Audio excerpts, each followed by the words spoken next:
Hi, I'm Kim Reynolds, and today we're making magic happen in this kitchen. We're making a dish from my childhood called Mirlitons, and it is simply a stuffed squash. So this is a chayote, and we call it Mirlitons back home. And you're gonna stuff this with simple ingredients: shrimp, breadcrumbs, Parmesan cheese, seasoning salt, and onions. It can't get any easier than that. Slice the squash and cut it in half. Place it in boiling water. And saute your onions. Once the onions are sauteed, the squash is finished boiling. Make sure you go ahead and let it cool. Scoop out the center and squeeze it together so that you're mashing it. Take some time to take out the juice, the extra liquid, before placing it in the pan with the onions that have already been sauteed. Mash it all together and prep it for the shrimp.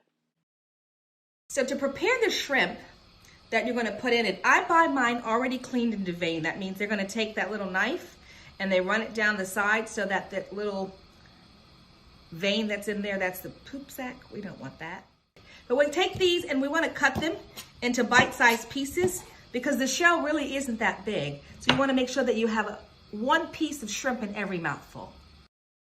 Saute your shrimp with the squash, put in the Parmesan cheese and breadcrumbs and season it to taste. So this is what they look like before they go in the oven. And I like to sprinkle just a little bit of breadcrumbs on top and a little bit more Parmesan cheese. And trust me, when this bakes, you're gonna wanna dig right in. If you could just smell it, it's absolutely delicious. We're gonna have a little bite.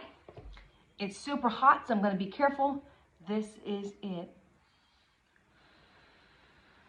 Oh, I gotta get a piece of shrimp.